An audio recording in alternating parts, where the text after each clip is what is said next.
अगर आपके फ़ोन में आई कांट इंस्टॉल का एरर आ रहा है तो सबसे पहले आपको अपने फ़ोन का स्टोरेज चेक करना है।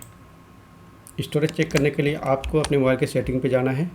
सेटिंग पे जाने के बाद अबाउट डिवाइस पे आपको क्लिक कर देना है। क्लिक करने के बाद आप अपने फ़ोन का स्टोरेज यहाँ से चेक कर सकते हैं। अगर आपके फ़ोन में स्टोरेज अवेलेबल नहीं है, उसके बाद भी आप एप्लीकेशन इंस्टॉल करेंगे तो भी आपके फ़ोन में आई कांट इंस्टॉल का एरर आएगा। ठीक है, अगर आपके फ़ोन में स्टोरेज है फिर भी ये एरर आ रहा है तो इसको फिक्स करने के लिए आगे का प्रोसेस